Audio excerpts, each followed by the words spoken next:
Hello and welcome to this week's PS4 O'Clock, where I'll be talking to Phil Ivanuik and comparing the most recent build of Killzone Shadow Fall with his E3 appearance. Hello everyone, it's Leon here and I am with Phil. Hello.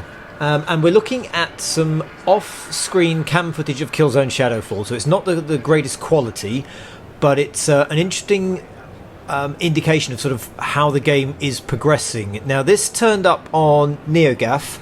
It is footage from the Igromir Expo in Moscow from October the 4th. It's posted by a Russian website. I think it's Russian. It's certainly a Cyrillic alphabet anyway. Meownauts.com, which is a great name. But so this is from October the 4th. So this is probably the most recent build that Guerrilla are showing off. And we're going to compare and contrast it with some more off-cam footage from E3, so from July sort of time. Now the difference is to look at, you can see these sort of beautiful Jesus beams, these sort of the smoke, the fact that the mist moves around. We're about to see the E3 footage, and you can see it's got none of that. It's much drier, the post-processing effects aren't there. If you're not sure which one we're watching, if you just look in the top right, you'll see it'll either say E3 or it will say Igromir, Moscow. But I think it's interesting to see how far it's come along in the 6 months, and I should say it's no indication that anything's wrong with it. Obviously developers progress and improve, and it's showing this sort of steady iteration of features being added. I mean, it didn't look bad at this stage. No, I mean, by any stretch of the imagination. You can see already on the rocks, there's loads of tessellation. The trees are quite, I mean, compared to PS3, the trees are really high detail, and you can see there is still quite a lot of sort of volumetric lighting and lens flare coming through the trees.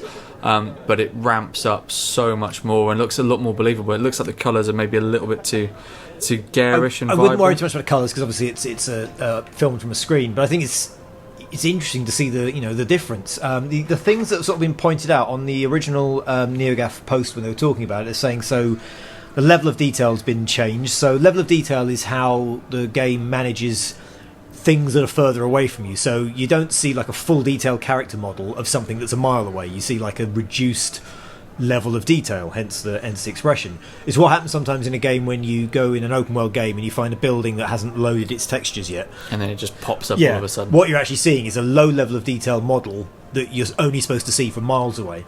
So that's been fixed apparently, so in the Igromir Expo there's less sort of visible changing in terms of level of detail. Obviously we've got the mist, so the mist is moving. You can see it sort of moving in the level. You can see the light breaking through the trees there. They call them God rays or Jesus beams, whatever you want to call them, but obviously they're new and they look sort of fantastic. The frame rate apparently is a lot more secure. I'm very bad at frame rate unless it is visibly juddering. I never really notice any difference. No, some people are telepathic for frame rate, aren't they? But, yeah, I mean, 29. It looks not good enough.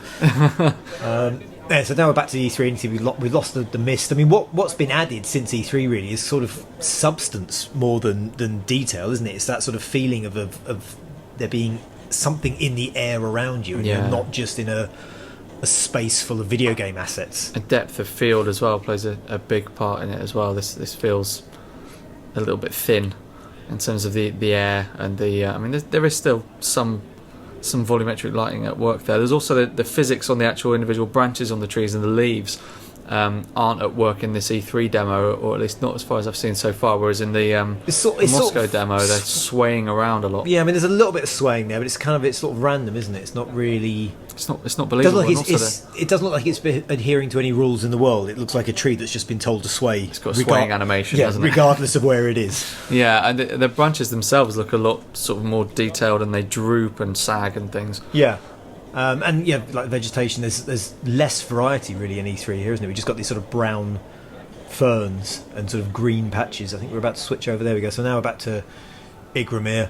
I mean, this is filmed for TV, so we can't really vouch for sort of colour quality, but it does look like there's a bit more of a spectrum of colour. You can see sort of reds and oranges there. It's like a wider kind of range of colour.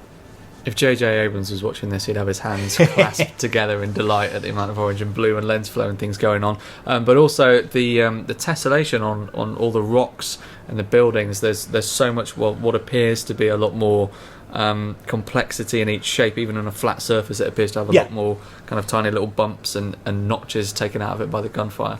And I think that's what you're seeing here, really, is that kind of gradual iteration and progression of just making things look a bit prettier, adding a bit more detail, adding a little more to the code. And the thing you've got to remember as well is this might not even be the most recent build of the game. This is the most recent build of the game that they're willing to show off because it might be the most stable, it might have the most complete level. But there will probably be more advanced builds of this closer to the retail build that, maybe don't have full assets in, maybe there's a couple of glitches in, and you won't be seeing that yet. You might see that a few months down the line, I guess. Yeah, it's the first thing devs say at any preview event is that they've got an even better patch of code back in the office that they can't show off to everyone yet because it's not stable enough. You generally, as a rule, whenever you see anything being shown off, you're seeing something that's probably 2 or 3 months old. Yeah. Because they've got to get it into a state where, this is all being played by people at E3 and at Igromir, so it's got to be stable enough they can give the pad to people and they won't immediately break it. Absolutely. We can see some of the effects that the owl motion sensor thing, that's why everyone's silhouettes are showing up there. That's just is that up on the D-pad? Well, it's mapped to the touchpad.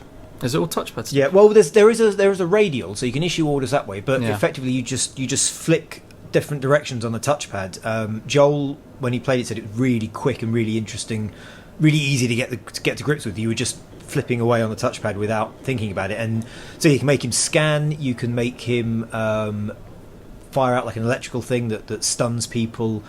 You can also do a zip line, which we've seen quite a lot of here. Yeah. Apparently, the zip line, the way it works is that you can zip line to any lower level. So I originally thought at first you could only zip line between specific places, but in the Igromir demo, which I think is coming up in a bit, we may have already gone past it, they effectively zip line off a small pebble. They stand on a little rock and they just zip line down about 3 feet, which is going to be interesting because that's a lot of mobility. And these levels are described as gameplay bubbles. I interviewed the lead designer this week. That interview's on the site, and he says it's not linear, but they're bubbles, so you can sort of go anywhere within these levels, and there is a main thread that you have to complete. That is the sort of what he called the red thread that you have to follow to the end to complete the level.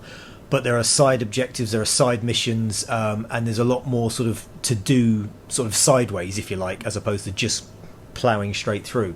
You can see some really nice moving dust particles in these tunnels. So it'd be interesting if we could get something from the Igromir demo that shows that the glass smashing, because in the E3 demo it was kind of like a smashed glass texture showed up. It'd be interesting to see how that develops. If there are individual shards, Yeah, that would have probably been placeholder. How long is it till we've got less than just over a month basically till it's out. Yeah.